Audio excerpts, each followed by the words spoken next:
موضوع الدرس في إثبات الوحدانية والألوهية لله والرد على الكفار والمشركين سورة الزخرف تفسير ابن كثير. الحمد لله رب العالمين والصلاة والسلام على أشرف الأنبياء وسيد المرسلين سيدنا محمد وعلى آله وأصحابه أجمعين. اللهم صل على سيدنا محمد وعلى آل سيدنا محمد كما صليت على إبراهيم وعلى آل إبراهيم في العالمين إنك حميد مجيد. أعوذ بالله من الشيطان الرجيم. بسم الله الرحمن الرحيم. وجعلوا له من عباده جزءا إن الإنسان لكفور مبين. أم اتخذ مما يخلق بنات وأصفاكم بالبنين وإذا بشر أحدهم بما ضرب للرحمن مثلا ظل وجهه مسودا وهو كظيم. أومن ينشأ في الحلية وهو في الخصام غير مبين. وجعلوا الملائكة الذين هم عباد الرحمن إناثا أشهدوا خلقهم ستكتب شهادتهم ويسألون.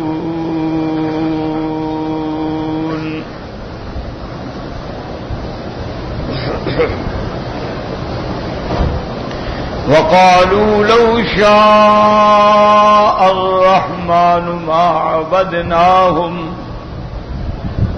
ما لهم بذلك من علم إن هم إلا يخرصون.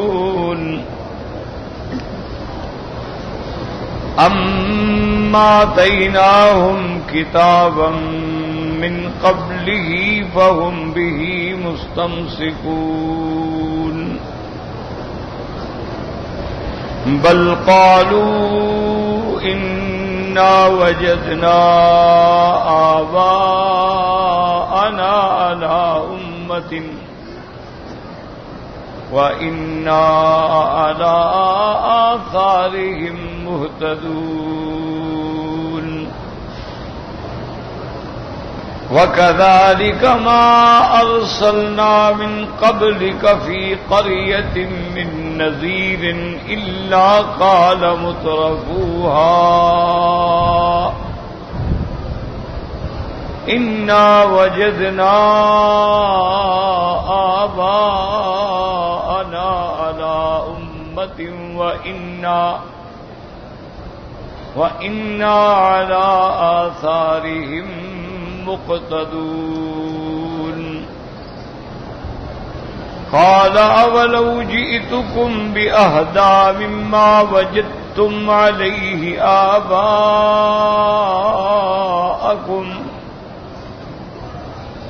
قالوا إنا بما أرسلتم به كافرون. فانتقمنا منهم فانظر كيف كان عاقبة المكذبين. اللہ تبارک و تعالی نے کلام مقدس کی ان آیات مبارکہ میں بھی کفار مشرکین کا رد فرمایا ہے. جیسے پہلے آپ پڑھ چکے ہیں کہ اللہ نے اس بات وحدانیت الوہیت اور رد علی المشرکین یہ آیات بھی اسی سے متعلق ہے.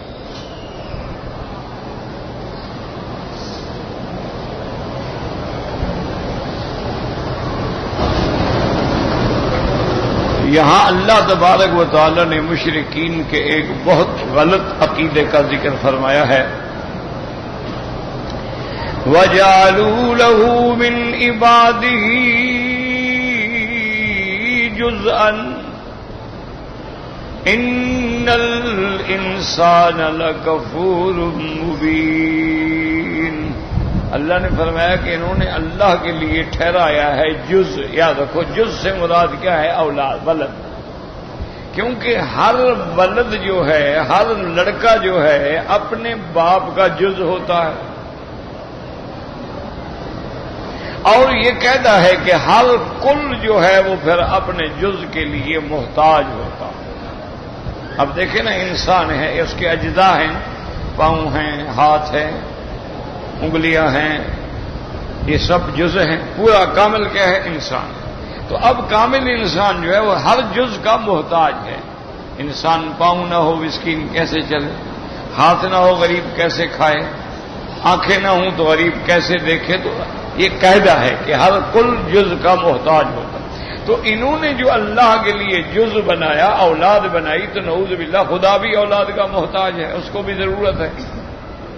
اور خدا تو محتاج ہوتا ہی نہیں، احتیاج سے پاک ہوتا ہے. جو محتاج ہو وہ کبھی خدا نہیں ہوتا. ایک اصولی بات یاد رکھیں. اسی لیے اللہ نے اپنی صفات میں جہاں اور صفتوں کا ذکر فرمایا ہے کہ میرے محبوب اعلان کر دو کہ وہ ایک ہے، اور وہ الصمد. عام طور پہ ترجمہ ہوتا ہے الصمد کا، یعنی بے نیاز، وہ سب سے غنی. لیکن بعض علماء نے اس کا ترجمہ کیا ہے کہ الصمد کا معنی یہ ہے کہ جس کو کسی سے کام نہ ہو، اور کسی کا کام جس بن بن نہ سکے، وہ صمد ہوتا. یعنی اسے تو کسی کی حاجت نہیں، لیکن دنیا میں کوئی حاجت اس کے بغیر پوری نہیں ہوتی. تو اس لیے حضرت شاہ عبد القادر رحمت اللہ علیہ، جو قرآن پاک کا سب سے بڑا ترجمہ ہے، ان کا قدیم اور جامع ترجمہ ہے، اتنا اچھا ترجمہ جو ہے نا، ویسے سب اچھے ہیں لیکن اتنا صحیح ترجمہ جو ہے نا قرآن کا وہ نہیں پایا جاتا. کیوں؟ یہ بات یاد رکھ لو کہ قرآن کا ترجمہ کرنا بہت بڑی مشکل بات ہے. ایک بات یاد رکھو، کیوں؟ قاعدہ یہ ہے کہ ایک زبان کا ترجمہ جب دوسری زبان میں کر دیا جائے، پھر ترجمے کا ترجمہ کرنا جو ہے وہ بڑا مشکل ہوتا ہے. ایک اصول ہے، یعنی دنیا میں قاعدہ ہے. اب دیکھیں قرآن پاک میں جتنی باتیں ہیں کہ بھئی نوح علیہ السلام نے یہ فرمایا، قوم نے یہ کہا، لوط علیہ السلام نے یہ فرمایا، قوم نے یہ کہا، تو وہ عربی میں تو نہیں کہا انہوں نے، وہ تو عربی جانتے ہی نہیں تھے، وہ تو عربی بولتے ہی نہیں تھے. آدم علیہ السلام نے یہ کہا، اللہ کے فرشتوں نے یہ کہا، یوسف علیہ السلام نے یہ کہا، ان کے بھائیوں نے یہ کہا، وہ تو عربی بولتے ہی نہیں تھے. انبیاء میں اول من تکلم بالعربیۃ اسماعیل، یعنی تمام انبیاء علیہ السلام میں لغت عربی بولنے والا پہلا پیغمبر حضرت اسماعیل علیہ السلام، یعنی سیدنا ابراہیم کی زبان بھی عربی نہیں تھی. اور سیدنا اسماعیل علیہ السلام جب مکے میں تشریف لے آئے اور یہاں زمزم کی وجہ سے قبائل جرہم آ کے آباد ہوئے، کچھ قبائل یمن سے آئے، کچھ قبائل جو ہیں جنوب یمن سے آئے، اور ان کی زبان عربی تھی، تو ان سے حضرت اسماعیل علیہ السلام نے عربی سیکھ لی. تو سب سے پہلے عربی میں کلام کرنے والا سیدنا اسماعیل علیہ السلام ہے، اور قومیں تو کوئی عربی جانتا ہی نہیں تھا. یعنی پہلی قومیں یا ان کی زبان عبرانی تھی یا ان کی زبان سریانی تھی، یا عبرانی اور سریانی کا ملغوبہ ان کی زبان تھی. اسی لیے کہتے ہیں نا شہر بابل عراق میں ایک شہر ہے. وجہ کیا تھی کہ وہاں کئی زبانیں بولنے والے لوگ اکٹھے ہو گئے، تو اس لیے اس کو بابل کہا جاتا ہے. تو بہرحال کہنے کا معنی یہ ہے کہ اب انہوں نے تو بات کی عبرانی میں، اللہ نے اس کو فرمایا عربی میں، اب پھر اس عربی کا ترجمہ کرنا تو وہ آسان نہیں ہوتا، بڑا مشکل ہوتا۔ آج کل جو جدید ترجمے ہیں نا دنیا میں، لوگ بڑے خوش ہوتے ہیں کہ جی فلاں عالم کا ایسا سلیس ترجمہ ہے اور ایسی ماشاءاللہ سلیس اردو ہے اور ایسی سلیس زبان ہے کہ بڑا لطف آ جاتا ہے۔ وہ لطف تو آ جاتا ہے لیکن قرآن کا ترجمہ تو وہ نہیں ہوتا، وہ تو اپنی طرف سے الفاظ ڈالے ہوئے ہوتے ہیں، وہ قرآن کا ترجمہ تھوڑا ہوتا ہے۔ قرآن کے ترجمے کا تو معنی یہ ہے کہ جو لفظ اللہ نے قرآن میں فرمایا ہے اس لفظ کا ترجمہ کرو، اس کا بھی نہیں کریں گے۔ اچھا، جیسے مثلا بعض لوگ کہہ دیتے ہیں کہ یا ایھا النبی، اب وہ ترجمہ کیا کرتے ہیں اس کا؟ اے غیب کی خبر دینے والے۔ تو اب یہ لفظ غیب کی خبر دینے والے کس کا ترجمہ ہے؟ نبی تو مانا خبر دینے والا، لیکن لفظ غیب کہاں سے ڈھونڈ لیا؟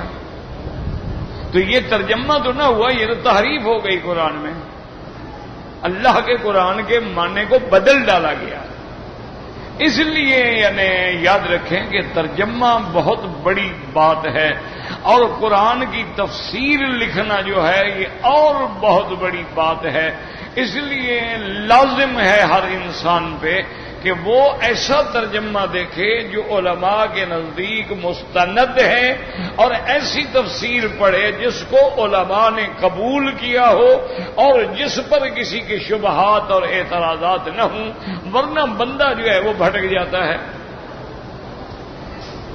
اب ایسی تفسیریں مثلا قرآن میں آئی ہیں کہ بھئی عیسیٰ علیہ السلام کے بارے میں وہ کہتے ہیں کہ جی دیکھیں نا ان کو اٹھایا گیا یا ان کی شان بلند کر دی گئی، تو شک آ گیا، شک آ گیا، ترجمہ ختم، حدیثوں کا انکار، بندہ تو کافر ہو گیا۔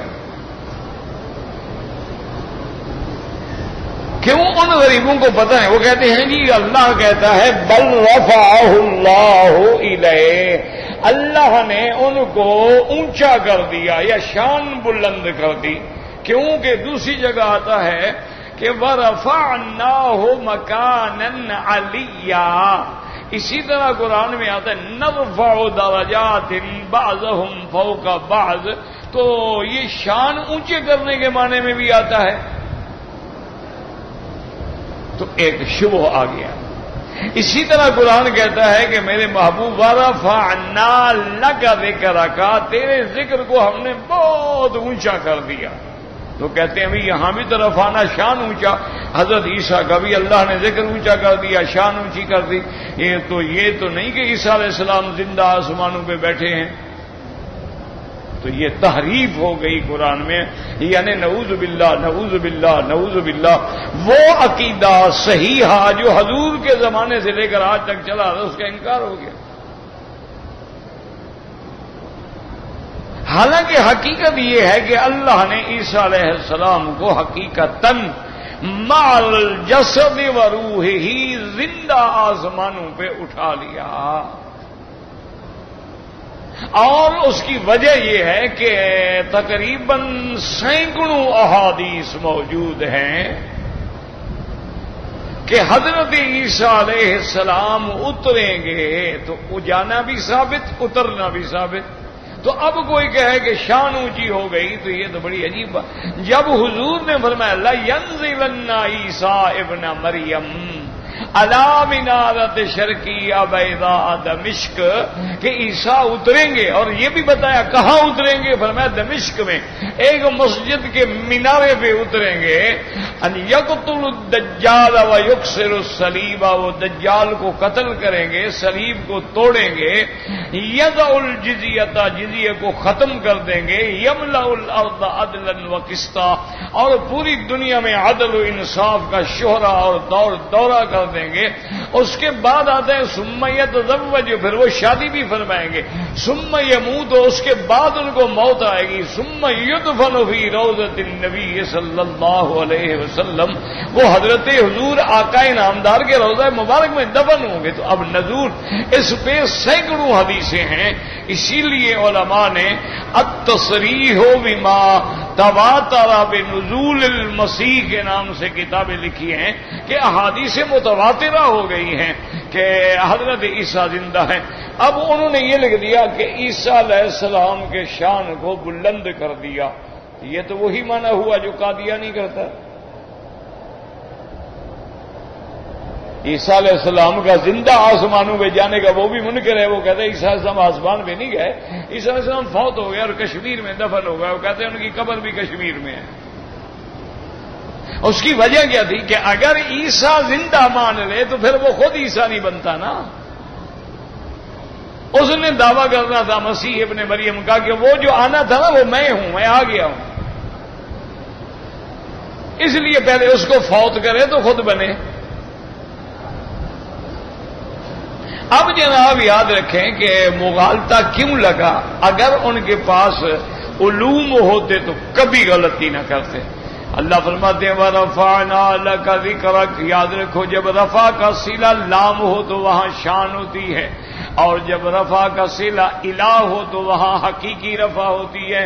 اللہ نے نبی علیہ السلام کے شان میں فرمایا وَرَفَعْنَا لَكَ ذِكْرَكَ، فرمایا رفعناہ مکانا علیہ، صلہ ضمیر ہے، لیکن عیسیٰ علیہ السلام کے لیے صلہ الہ ہے. بل رفعہ اللہ الیہ، تو وہاں حقیقی رفع مراد ہے. اب یہ جاہلوں کی باتیں ہیں کہ جی عیسیٰ علیہ السلام زندہ ہے تو کہاں سے کھاتے ہیں. عیسیٰ علیہ السلام زندہ ہے تو ان کو کھانے پینے کے بعد یعنی تقاضا بشریت کے تقاضے بھی بول و براز بھی پورا کرنا ہوگا، وہ کہاں جاتے ہیں. یہ جاہلوں کی باتیں ہیں. آدم علیہ السلام جب جنت میں تھے تو تم کھانا لے کے جاتے تھے. تو جاہلوں کی باتیں ہوتی ہیں. پاگل جو ہوتے ہیں نا وہ ایسی باتیں کرتے ہیں. بھئی اللہ تبارک و تعالیٰ کی جنت ہے. اللہ نے فرمایا کُلُوا مِنْہَا رَغَدًا حَیْثُ شِئْتُمْ، آدم کھاؤ پیو جو چاہو. وَلَا تَقْرَبَا هَٰذِهِ الشَّجَرَةَ، بس اس درخت کے قریب نہ جانا. اب آپ جنت میں کھائیں گے پیئیں گے لیکن وہاں نہ بول ہوگا، نہ براد ہوگا، نہ پیشاب ہوگا، نہ تھوک ہوگی، نہ ناک کا بلغم ہوگا. ان سب چیزوں سے انسان پاک ہوگا، لیکن کھائے گا پیے گا سب کچھ کرے گا. تو یہ تو جہالت والی باتیں ہوتی ہیں کہ جی عیسیٰ علیہ السلام کہتے ہیں جس نے عیسیٰ علیہ السلام کو بغیر باپ کے پیدا کیا ہے وہ اس کے اٹھانے پہ بھی قادر ہے. اچھا، اور خدا کی شان دیکھو، اللہ نے عیسیٰ علیہ السلام کو معجزے بھی ایسے دیے تھے جو ان کے اوپر جانے کی دلیل بن جائیں کہ حضرت عیسیٰ علیہ السلام ایسے پرندہ بناتے نہ تھے. ينفخ فيه فيكون طيرا باذن الله، پھونک مارتے وہ پرندہ بن کے اڑ جاتا. اللہ نے فرمایا جس کے ہاتھ سے میں مٹی کے پرندے بنا کے اڑا سکتا ہوں میں اس کو نہیں اڑا سکتا اوپر آسمانوں پہ لے جا کر. تو یہ وجہ کیا ہے؟ وہی کہ علم نہیں تھا، تفسیریں لکھ ڈالی. اللہ تبارک و تعالی بہرحال جو فوت ہو گئے اللہ ان کی مغفرت کرے، اور جو زندہ ہیں تو اللہ ان کو ہدایت دے کہ وہ اپنے اپنے مسائل سے رجوع کریں اور علماء سے رجوع کریں اور سمجھنے کی کوشش کریں. حضرت عطا اللہ شاہ بخاری رحمت اللہ علیہ کا واقعہ ہے. شاید میرے خیال میں یہی ہے، انسان ہے، ہو سکتا ہے کسی اور بزرگ کا ہو، کہ سید عطا اللہ شاہ سے فرماتے ہیں کہ میں جیل میں تھا تو ہمارے ساتھ کچھ ہندو لیڈر جو تھے وہ بھی جیل میں تھے.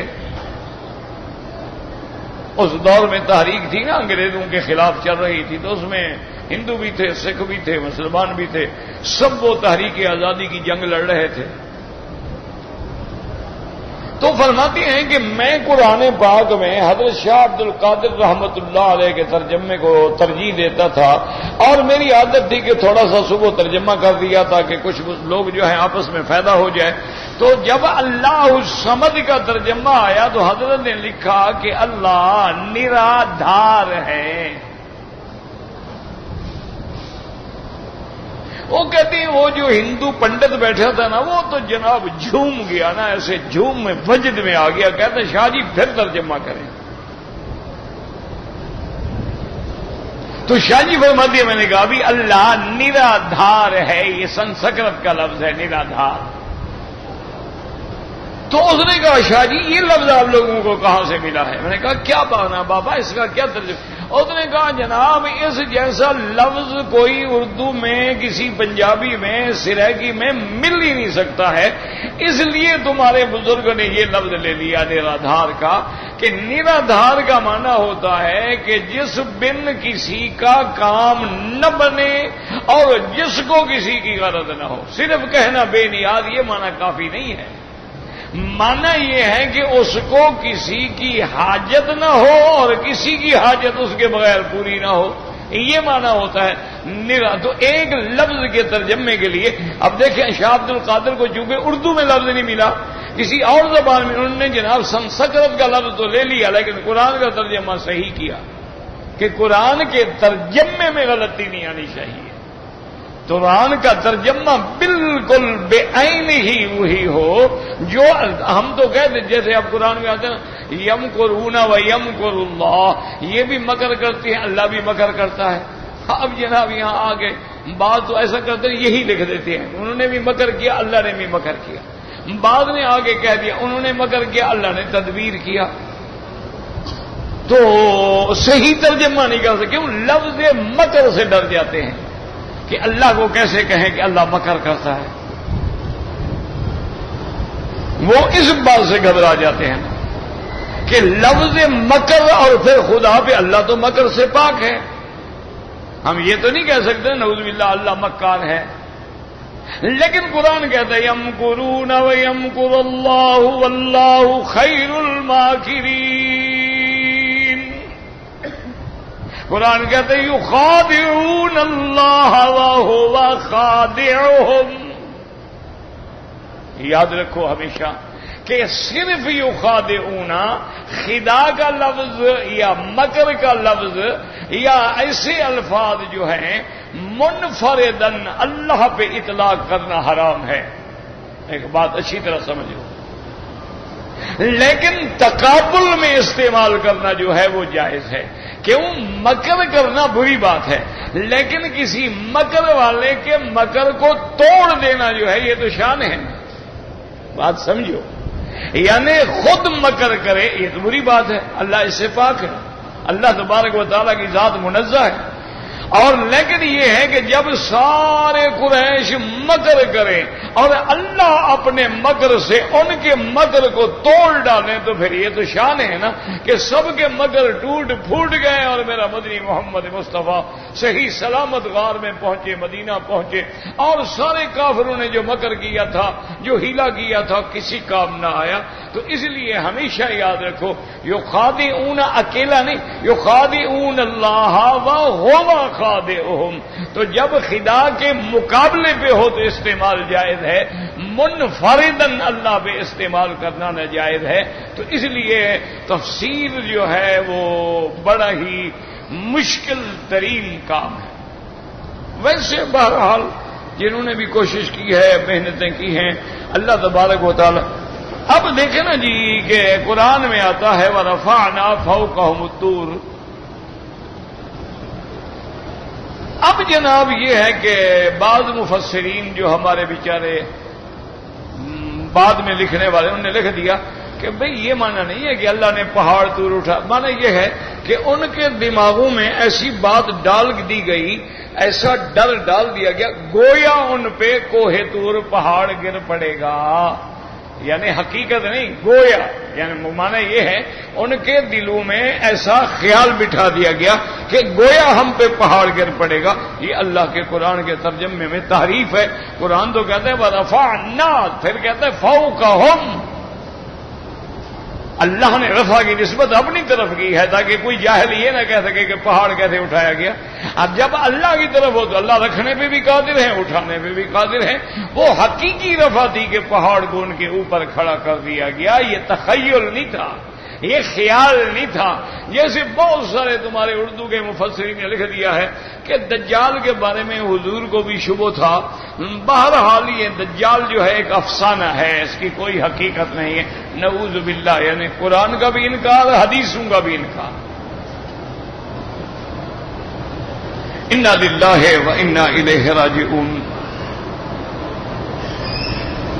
یاد رکھو جیسے حضرت عیسیٰ ابن مریم حقیقت ہے, اسی طرح دجال بھی حقیقت ہے. ان کا نام مسیح ابن مریم ہے اور اس کا نام مسیح الدجال ہے. کیا مانا؟ چونکہ دجال بھی ساری دنیا میں پھرے گا اور دجال کو اللہ اتنی استدراجی طاقتیں اور قوتیں دیں گے کہ زمین کو حکم کرے گا اخرجی کنوز, کہ زمین اپنے خزانے نکالو تو زمین سونا چاندی باہر پھینک دے گی. نہروں کو حکم دے گا کہ چلو تو نہریں چل پڑیں گی. ان کے بعد یہ ساری قوات استدراجیہ ہوں گی. اور پھر ایک حدیث میں نہیں, حضور نے فرمایا اپنے اپنے زمانے میں ہر پیغمبر نے فتنہ دجال سے ڈرایا ہے. یہ اتنا بڑا فتنہ ہے اور میں بھی اپنی امت کو ڈراتا ہوں, لیکن میں ان کو ایک بات بتاتا ہوں جو پہلے انبیاء نے نہیں بتائی, کہ ایک تو اس کی ایک آنکھ جو ہے باہر کو نکلی ہوگی اور دوسرا اس کی پیشانی پہ لکھا ہوگا کاف فا را. کیا مانا؟ کافر. تو جو مومن ہے وہ پڑھ لے گا کہ یہ کافر دجال یہی. اور پھر حضور نے ہمیں دعائیں سکھائیں, اللہم انی اعوذ بک من عذاب القبر واعوذ بک من فتنۃ المسیح الدجال واعوذ بک من فتنۃ المحیا وفتنۃ الممات واعوذ بک من الماثم والمغرم والبط الدین وقہر الرجال. تو اگر دجال افسانہ تھا تو حضور امت کو سکھا دیں کہ اللہ سے پناہ مانگو. کیا مانا؟ کیا ہے وہ انگریزی پڑھے لکھوں کو مطمئن کرنے کے لیے کہہ رہے نہیں نہیں چھوڑو جی یہ افسانہ تھا, بھائی ہماری جان تو چھوٹے نا جواب دینے سے. وہ سمجھتے ہیں کہ ہم نے ماڈرن دنیا کو مطمئن کر دیا ہے. اور یاد رکھو کوئی تم سے مطمئن نہیں ہو سکتا. تم لاکھ گلے میں ٹائیاں باندھو, تم لاکھ ان کی شکلیں بناؤ, تم لاکھ ان جیسے بال رکھو, تم لاکھ اپنی بیویوں کو اسی طرح سکن ٹائٹ جین پہنا کے ڈانس کراؤ, وہ نہیں راضی ہوں گے. قرآن کہہ چکا ہے ولن ترضی عنک الیہود ولا النصارى, ہرگز یہود و نصارہ تم سے راضی نہیں ہوں گے حتی تتبع ملتہم, جب تک تم ان کی ملت ان کے دین کو قبول نہ کرو, وہ تم سے کبھی راضی نہیں ہو سکتے. لاکھ شکلیں بناؤ وہ تم سے راضی نہیں ہو سکتے ان باتوں سے. یہ فقط انسان اپنے آپ کو دھوکہ دیتا ہے. تو یاد رکھو کہ قرآن کی تفسیر کرنا. اب لفظ کیا ہے یہاں؟ جز. یہ ساری تمہید میں نے کیوں عرض کی کہ لفظ ہے وَجَعَلُوا لَهُ مِن عِبَادِهِ جُزْءًا. حالانکہ لفظ جز ہے لیکن مراد اولاد ہے, کیونکہ ہر اولاد اپنے والدین کا جز ہوتی ہے اور ہر کل اپنے جز کا محتاج ہوتا ہے. ہمیں اولاد اس لیے چاہیے ہوتی ہے جیسے پیغمبر نے دعا مانگی تھی رب لا تذرنی فردا وانت خیر الوارثین.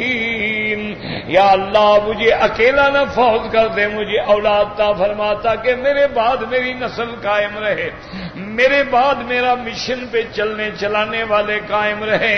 تو وہ محتاج ہوتا ہے اولاد کا. بزرگ ہو کہ ماں باپ اولاد کی خدمت کے محتاج ہوتے ہیں, اولاد کی اعانت کے محتاج ہوتے ہیں. اس لیے اللہ نے حکم دیا وَوَصَّيْنَا الْإِنسَانَ بِوَالِدَيْهِ إِحْسَانًا. اللہ فرماتی ہے کہ ہم نے فرض کر دیا ہے. ہم نے وصیت کا لفظ کیوں استعمال ہوا کہ اس لفظ میں زیادہ تاکید ہے. جیسے گندے کہتی ہیں کہ فلاں نے وصیت کی ہے، اب وصیت تبدیل نہیں ہوتی۔ اللہ یہاں فرما سکتے تھے امرنا حکمنا قضینا، لیکن اللہ نے فرمایا ووصینا الانسان بوالدیہ احسانا، تاکہ لفظ وصیت سے زیادہ تاکید ہو جائے کہ اپنے والدین سے بھلائی کے ساتھ پیش آنا۔ اسی لیے فرماتے ہیں وَخْفِضْ لَهُمَا جَنَاحَ الذُّلِّ، اور تم اپنے آپ کو عاجزی سے ان کے سامنے رکھنا، اور کبھی بھی کسی بات میں غصے میں آ کے فَلَا تَقُل لَّهُمَا أُفٍّ وَلَا تَنْهَرْهُمَا، نہ ان کی کسی بات کا انکار کرنا اور نہ ان کو کسی بات پہ جھڑک دینا، اور پھر ان کی زندگی میں اور ان کے بعد بھی ان کے لیے دعائیں کرنا، رب ارحمہما کما ربیانی صغیرا، میرا مولا ان پہ رحمت فرما جیسے انہوں نے بچپن میں مجھ پہ رحمت کی ہے، مجھ پہ شفقت کی ہے، مجھ پہ مودت کی ہے، میری تکلیفیں برداشت کی ہے۔ تو اس لیے یاد رکھیں کہ والدین کے بھی اپنے حقوق ہوتے ہیں، ہر اولاد والد کی جز ہوتی ہے، جیسے کہتے ہیں الولد سر لابیہ، اسی طرح عربی میں لفظ جز سے مراد بھی ولد ہے۔ وَجَعَلُوا لَهُ مِنْ عِبَادِهِ جُزْءًا إِنَّ الْإِنسَانَ لَكَفُورٌ مُبِينٌ۔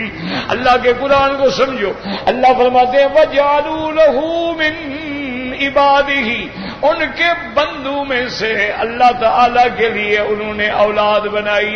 پہلے لفظ میں تردید ہے کہ ظالموں، جب وہ میرے بندے ہیں، میں ان کا معبود ہوں، وہ میرے عبد ہیں، میں مالک ہوں، وہ مملوک ہیں، میں خالق ہوں، وہ مخلوق ہیں، تو مجھے اولاد کی کیا ضرورت ہے کہ میں اولاد رکھوں؟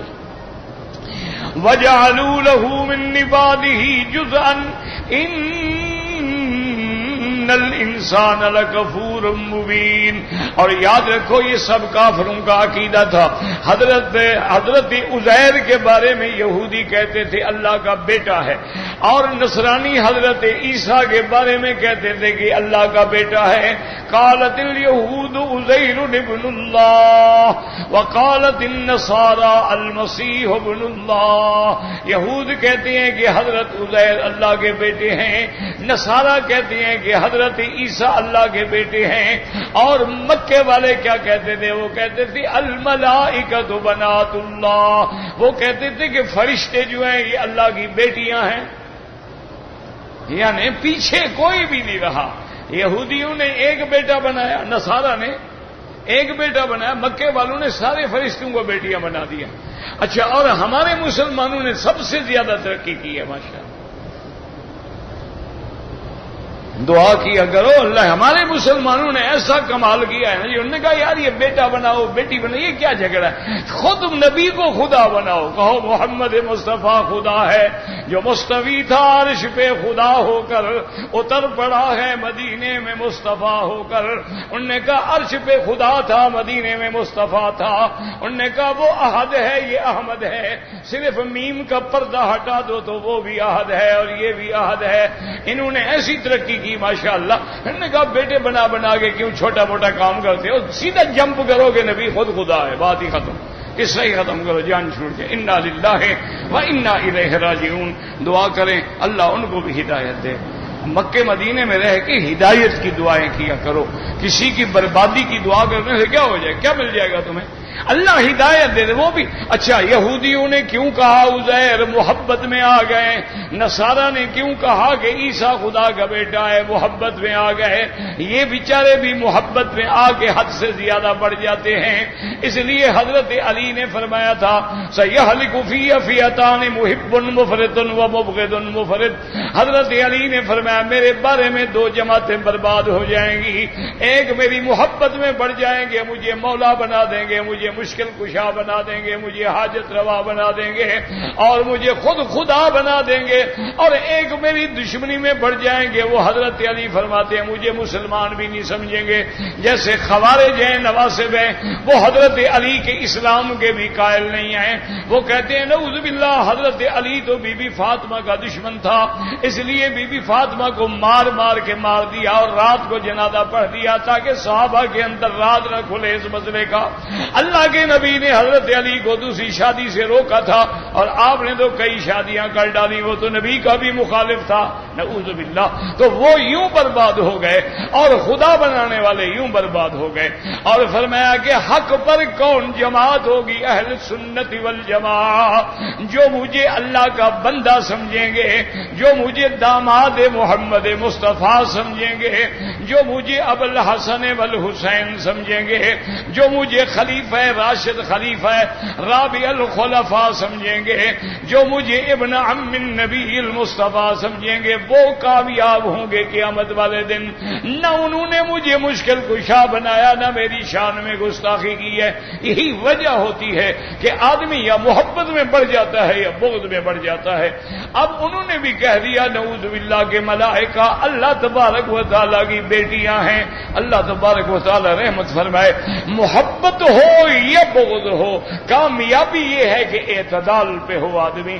خیر الامور اوسطها، نہ افراد میں پڑے نہ تفرید میں پڑے، نہ اتنا شان بڑھاؤ کہ انبیاء کو خدا بنا دو، ولیوں کو انبیاء سے بڑھا دو، اور نہ اتنا گستاخ بنو کہ انبیاء کی کرامت، انبیاء کے معجزات، اولیاء کی کرامت، ان کی عظمت، ان کی شان کا بھی انکار کر بیٹھو۔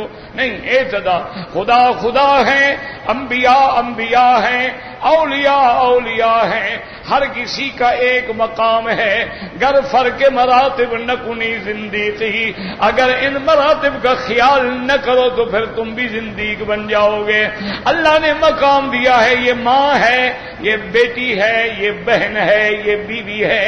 اب کوئی بیوی کو ماں بنا بیٹھے تو حرام ہو جائے گی، اور ماں کو بیوی بنا لے تو سزا اس کی قتل ہے، تو اس لیے حدود میں رہنا ہوگا۔ اب اللہ تبارک و تعالیٰ فرماتی ہیں ان ظالموں کو دیکھو، میرے لیے اولاد بنا دی، ان الانسان لکفور مبین، کہ انسان جو ہے انتہائی ناشکرا ہے، کھلا ہوا ناشکرا ہے۔ کیا معنی ناشکرے ہونے کا؟ اللہ فرماتے ہیں میں نے انسان بنایا، میں نے تجھے عقل دی، میں نے تمہیں سمجھ دی، اپنے لیے تو بیٹے چنتے ہو اور خدا کے لیے بیٹیاں بناتے ہو، اس سے بڑا نافرمان ناشکرا کون ہوگا؟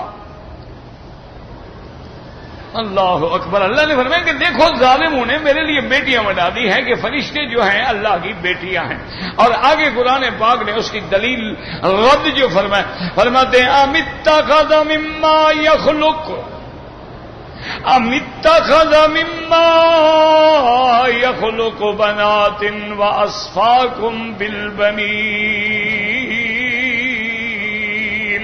اللہ نے فرمایا وہ جو بنانے والا ہے، پیدا کرنے والا ہے، اپنے لیے لڑکیاں اور تمہارے لیے لڑکے، اچھی بات ہے، پیدا کرنے والا بھی وہ ہے، لیکن اپنے لیے تو اسے لڑکیاں رکھی ہیں اور تمہارے لیے لڑکے رکھے ہیں۔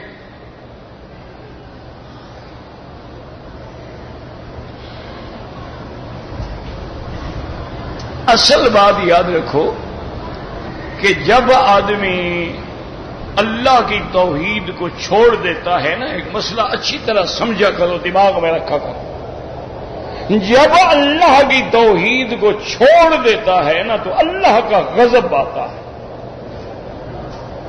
اور پھر انسان کا عقل کوئی کام نہیں کرتا، فہم کام نہیں کرتا، پھر وہ ٹھوکریں کھاتا۔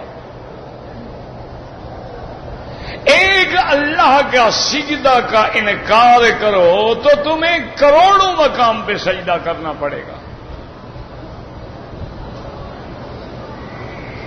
ایک اللہ کی وحدانیت کا انکار کرو تو پھر کروڑوں دیوی دیوتا تمہیں بنانے پڑیں گے۔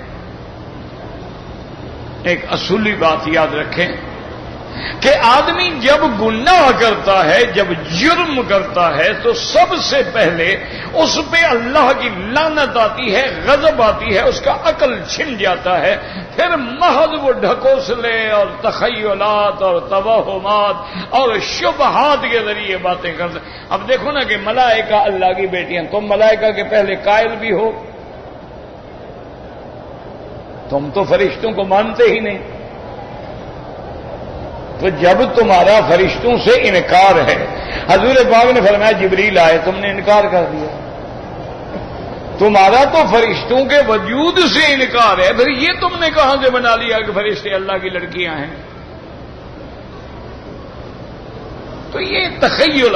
ہاں کبھی کبھی آدمی کسی وجہ سے، آج کل دیکھو نا، جیسے مثلا ہمارے مسلمان بھائی ہیں، کسی اللہ والے کی کوئی کرامت دیکھ لیں، بزرگوں کی کرامت دیکھ لیں یا کتابوں میں پڑھ لیں، اس کرامت کی وجہ سے وہ دھوکے میں پڑ کے ان کو بھی خدائی اختیار کا مالک بنا لیتے ہیں۔ ایک بات ورنہ اولیاء اللہ کی کرامت حق ہے، جو کرامات اولیاء کا انکار کرے وہ کافر ہے، انبیاء کے معجزات پر حق ہے۔ لیکن بات یہ ہے کہ کرامت ہو یا معجزہ ہو، یاد رکھیں معجزہ کہتے ہیں کوئی عمل خارق عادت کسی پیغمبر کے ہاتھ پہ ظاہر ہو، وہ معجزہ ہے۔ اگر غیر پیغمبر کے ہاتھ پہ امر خارق عادت کا ظہور ہو تو وہ کرامت ہے۔ لیکن معجزہ ہو یا کرامت ہو، معجزہ نبی کے اپنے ہاتھ میں نہیں ہوتا اور کرامت ولی کے اپنے ہاتھ میں نہیں ہوتی کہ جب چاہے دکھا دے، کوئی جادو ہے؟ اللہ چاہے تو ظاہر کر دے، نہ چاہے تو نہ کرے۔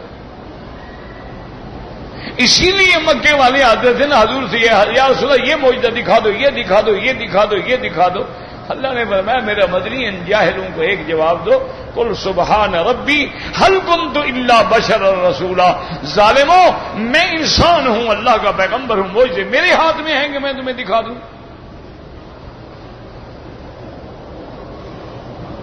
تو ہمیشہ یاد رکھو معجزہ برحق، لیکن اللہ چاہے تو معجزہ ظاہر فرما دیں، اور کرامت برحق، لیکن اللہ چاہے تو ولی کے ہاتھ پہ کرامت، نہ چاہے تو نہ چاہے۔ اب دیکھیں نا جی کہ حضرت یعقوب پیغمبر ہے، شان والا پیغمبر ہے، جس کا باپ پیغمبر ہے، دادا پیغمبر ہے، بیٹا پیغمبر ہے۔ حضرت یعقوب کے ابا حضرت اسحاق پیغمبر، حضرت اسحاق کے ابا ابراہیم پیغمبر، پھر حضرت یعقوب کا بیٹا یوسف، سب پیغمبر، الکریم ابن الکریم ابن الکریم ابن الکریم، یعنی ساری لڑی نبوت کی ہے۔ لیکن بیٹا ہے، پیارا ہے، محبوب ہے، گھر سے کوئی 2-4 میل دور ایک کنویں میں ہے، یعقوب کو پتہ نہیں لگتا۔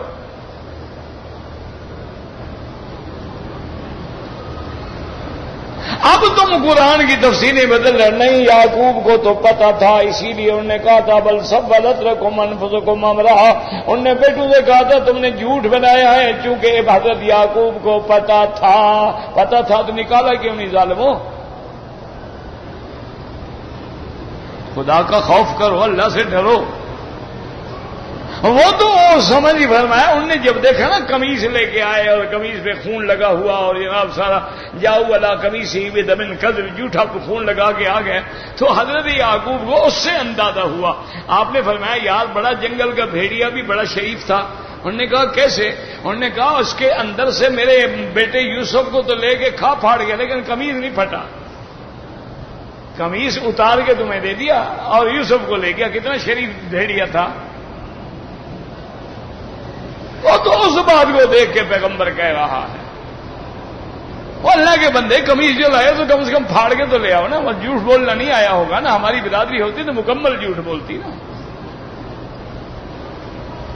وہ تو جناب قمیص لے کے آ گئے، قمیص پہ خون لگا ہوا ہے، رو رہے ہیں جناب ماشاءاللہ۔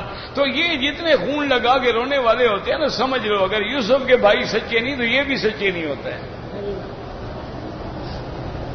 یہ جتنے ماتم شاتم کرتے ہیں نا، یہ بھی اسی برادری سے آ جاتے ہیں، یہ بھی پتہ ہے ان کو 1400 سال گزر کے اب ماتم کر رہے ہیں،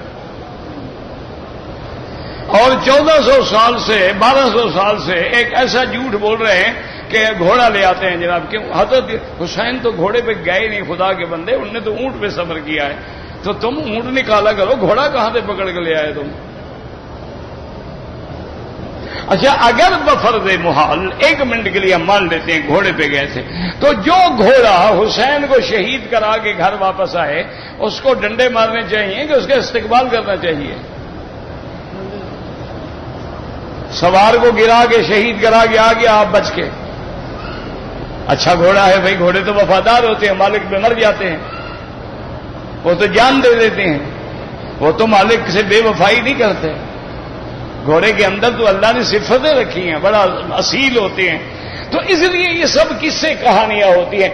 یاد رکھو کہ اب حضرت یوسف موجود ہیں لیکن اللہ نے علم نہیں دیا. اور ایک وہ زمانہ ہے کہ حضرت یوسف کے بھائی مصر سے نکلے ہیں اور وہاں سے چلے ہیں، اور ادھر حضرت یعقوب بلاتے ہیں اپنی اولاد کو، ادھر آؤ ادھر آؤ ادھر آؤ، جلدی کرو جلدی آ جاؤ، بھاگو بھاگو، سارے چھوٹے بڑے کٹھے ہو. کیا بات ہے دادا کیا بات؟ انی لاجد ریح یوسف لولا ان تفندون. کہنے لگے میرے بیٹے آج مجھے یوسف کے دامن کی خوشبوئیں آ رہی ہے. قمیص آ رہا تھا نا. دیکھو اللہ کا نظام کہ سارے یوسف علیہ السلام کے قصے میں عمود جو ہے نا وہ قمیص ہے. یوسف علیہ السلام کو خالہ لے گئی تو قمیص، بھائی لے آئے تو قمیص. اب جناب اللہ نے حضرت یعقوب کی بصارت کو تیز کرنا ہے، پھر بھی وہی قمیص. تو اب قمیص وہاں سے نکلا اور خوشبوئیں پہنچ گئیں. اور سارے بچوں نے کہا دادا آپ تو اسی پرانے خیال میں بیٹھے ہیں، کہاں یوسف کی خوشبو ہیں اور کہاں. انہوں نے فرمایا اچھا صبر کرو، انی اعلم ما لا تعلمون، اللہ نے مجھے علم دیا ہے تمہیں نہیں دیا. تھوڑی دیر گزری فلما ان جاء البشیر والقاہ علی وجهه فارتد بصیرا. اب وہ جناب آ گیا خوشخبری دینے والا.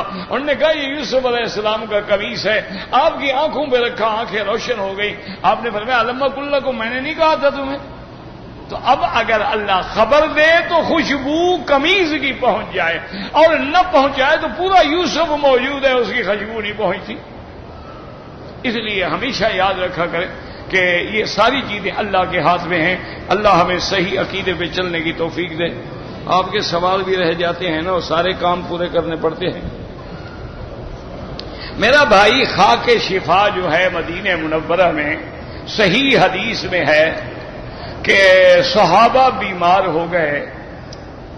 حضور پاک نے ان کو ایک بات بتائی، فرمایا کہ یہ انگلی ہے نا جی، اس کو یوں کر لو اور پھر اس مٹی پہ رکھ لو اور اس مٹی کو لے کے کہو بسم اللہ بریکتنا بتربت ارضنا اللہ یشفی سقیمنا، اور چاٹ لو تو سب کو شفا ہو گئی. اس لیے علماء فرماتے ہیں کہ اس مٹی میں شفا ہے. بعض علماء فرماتے ہیں یہ خاص جگہ کی مٹی تھی، ہر جگہ کی مٹی کے بارے میں نہیں ہے. اور بعض علماء فرماتے ہیں کہ ہر ملک کی جو مٹی ہے اس کے لیے باعث شفا ہے، کہ اگر اپنے وطن میں رہتے ہوئے اسی حدیث پہ عمل کرے تو انشاءاللہ اس کے لیے بھی شفا ہو جائے گی. باقی وہاں سے خاک شفا لے جانا یہ نہ صحابہ سے ثابت ہے اور نہ کسی حدیث میں ہے کہ کبھی کوئی صحابی ایک دوسرے کے پاس خاک شفا لے جائے. وہ دو تحفے تھے، مکے سے زمزم اور مدینے سے کھجور. اس کے علاوہ کسی چیز کا ثبوت نہیں ملتا. باقی ہمارا ایمان ہے مدینہ شفا ہے، مدینے کی مٹی شفا ہے، مدینے کی ہوائیں شفا ہے. اور بعض علماء نے تو اتنا لکھا ہے کہ مدینے میں آ رہے ہو اور مٹی اڑ رہی ہے تو چہرے پہ کپڑا نہ ڈالا کرو، آنے دو مٹی کو، اللہ تجھے بیماریوں سے بچا لیں گے.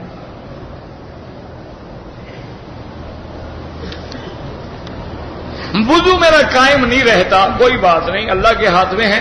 ہر نماز کے لیے نیا وضو کرو، مانا مغرب کے لیے وضو کرو، اب عشاء تک رہے نہ رہے نمازیں پڑھو، طواف کرو، پھر جب عشاء کا وقت ہے پھر نیا وضو کرو.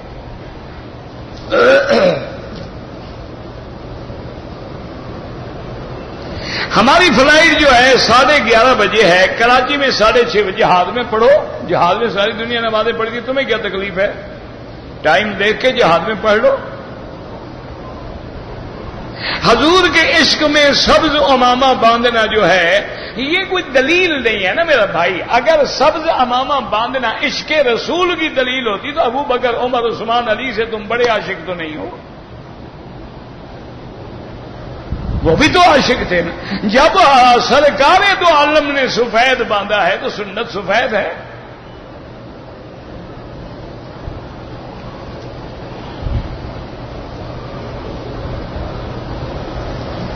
گندم کی کٹائی نہ ہوئی ہو پہلے کم ریٹ پہ لینا بالکل ناجائز ہے. یہ وہ چیزیں جو وزن سے لی جاتی ہیں، یہ اندازے سے نہیں لی جاتی.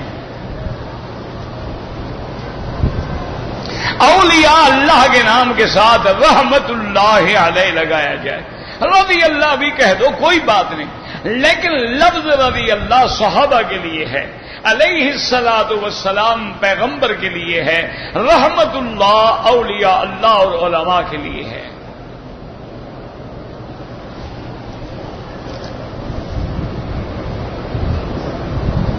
میں نے ایک طواف کیا، پھر 6 طواف، 6 طواف نہیں، چکر ایک کیا، 7 چکروں کا ایک طواف ہوتا ہے۔ تم نے جو ایک چکر کیا وہ تو آپ چلے گئے، ختم ہو گیا، اس کا کوئی فائدہ نہیں، پھر پورا طواف دوبارہ کرو۔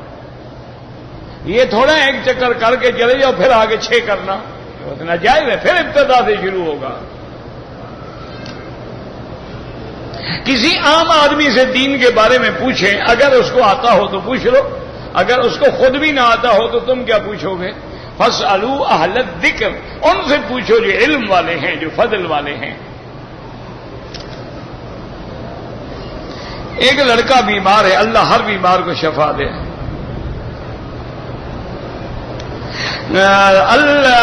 مکہ کلھا فی حکم المسجد الحرام اینما صلی انشاءاللہ یؤتی من الاجر 100,000 صلاۃ۔ جو لوگ اذان میں انگوٹھے چومتے ہیں یہ خالص بدعت ہے، اس کے ساتھ کوئی تعلق نہیں، نہ محبت کا، انگوٹھے اپنے چومتے ہو، محبت حضور کے ساتھ ہے تمہیں، یہ عجیب بات ہے۔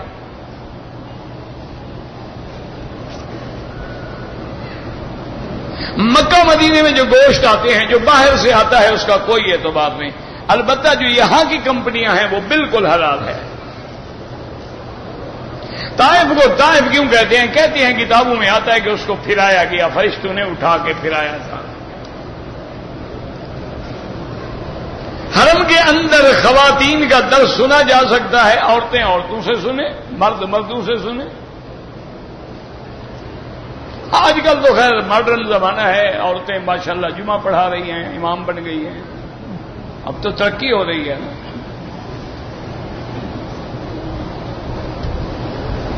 باقاعدہ یعنی امامت کرتی ہیں، جمعہ پڑھاتی ہیں، خطبہ دیتی ہیں ماشاءاللہ مردوں کو۔ لیکن ایک بڑا مسئلہ ہے کہ اگر عورت کو حیض آ جائے یا نفاس ہو تو پھر اور امام ڈھونڈیں گے یا اس کو پڑھاتی رہے گی؟ انا للہ و انا الیہ راجعون۔ بھائی طواف کر کے جس کے لیے چاہو دعا کرو، اگر صفا مروہ دوڑتے ہوئے وضو ٹوٹ گیا کوئی حرج نہیں، وہ پورا کر لو۔ بیوی کا انتقال ہو گیا، اللہ مغفرت کرے۔ آج کل بینک اسلامی بھی کھل گئے ہیں لیکن بعض علماء نہیں مانتے۔ میرا بھائی دیکھو، تمام علماء جو ہیں انشاءاللہ ان کی نیتیں صحیح ہیں۔ جن لوگوں نے اسلامی بینک کے قیام کے لیے کوشش کر کے اسلامی بینکنگ کا ایک سسٹم قوم کو دیا ہے، ان کی نیت بھی بہتر ہے کہ قوم یہودی بینکوں سے نکلے کسی طرح، اور جو علماء اس پہ اعتراض فرما رہے ہیں وہ بھی برحق ہیں۔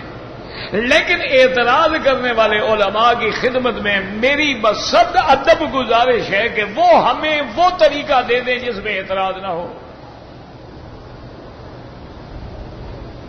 دیکھو نا، اگر آپ نے یہ قدم ہی نہ اٹھایا، مثلا ہم نے قدم اٹھایا، ابھی اس میں 50% غلطیاں ہیں، تو چلو 50% تو ٹھیک ہو گیا، 100% سے تو بہتر ہے نا۔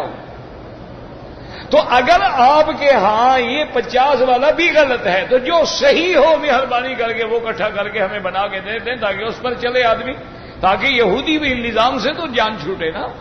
اور اگر اسی طرح ہم خاموش رہیں، نہ خود کچھ کریں نہ کسی کو کرنے دیں، تو پھر اللہ حافظ ہے بس کیا، کیونکہ وہ بڑے بزرگ ہیں، ان کے تو ہم طلبہ کے برابر بھی نہیں ہیں، ان پر ہم اعتراض نہیں کرتے، لیکن خدا کے لیے صرف اعتراض نہ کریں، متبادل سسٹم بنا کے امت کو دیں۔ کیوں؟ اسلام کے اندر یہ تو کوئی شک نہیں کہ نظام مرابحہ بھی ہے، مشارکہ بھی ہے، اجارہ بھی ہے۔ اب اس کی ترتیب میں کوئی غلطی ہے تو اس کو ٹھیک کرو۔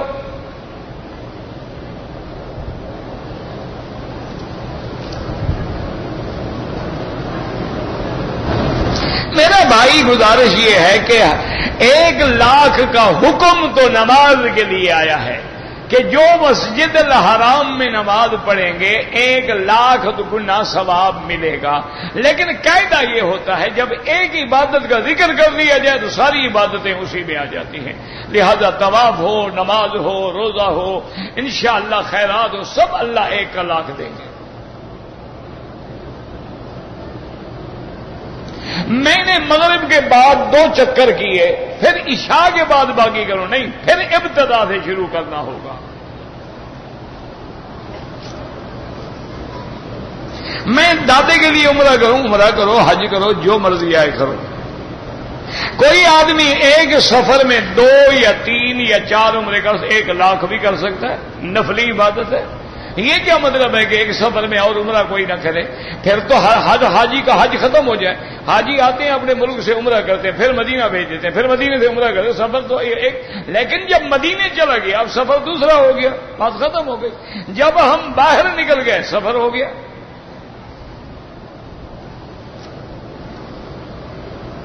بعض لوگ کہتے ہیں کہ عمرہ آپ سے ثابت نہیں ہے، نعوذ باللہ، عمرہ قرآن سے ثابت ہے، اللہ کے بندے ہیں۔ فمن حج البیت او اعتمر، قرآن ہے کہ نہیں ہے؟ وَأَتِمُّ الْحَجَّ وَالْعُمْرَةَ لِلَّهِ، اور حضور نے تو 4 عمرے کیے ہیں۔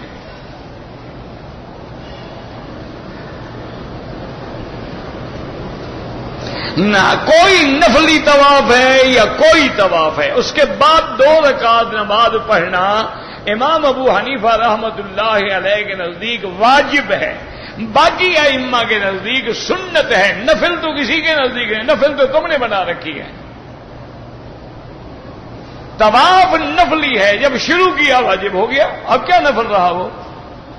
2 رکعت نفل پڑھتے ہو، جب شروع ہو گئی اب واجب ہو گئی، اگر توڑ دی ہے اب آپ کو قضا کرنی پڑے گی۔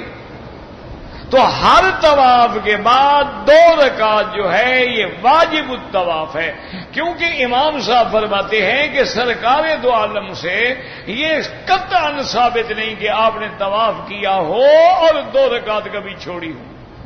باقی ائمہ فرماتے ہیں سنت ہے، ٹھیک ہے۔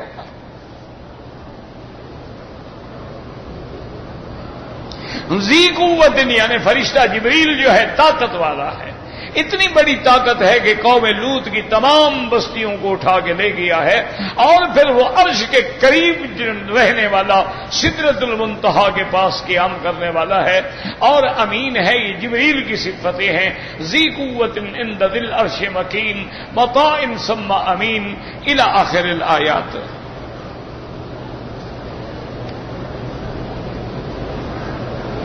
ایک آدمی نے شادی کی ہے، اس نے مہر بھی ادا کر دی ہے، لیکن لڑکی کا باپ جو ہے زیادہ پیسے مانگتا ہے۔ مہر تو لڑکی کی ہوتی ہے، اس کے باپ کی تو نہیں ہوتی نہ، شادی لڑکی سے ہوئی ہے اس کے باپ سے ہوئی ہے، تو مہر تو بیوی کا حق ہے، باپ کا کیا؟ ڈنڈے مارو اس کو، بھگاؤ دو۔ جو اپنی لڑکی کا حق المہر کھاتے ہوں وہ انسان ہے؟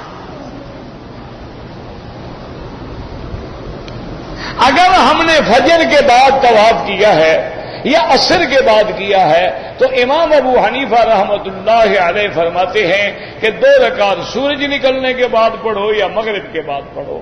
حنابلہ رحمہ اللہ کے نزدیک حرم میں گنجائش ہے کہ جب طواف کرے پڑھ لیں۔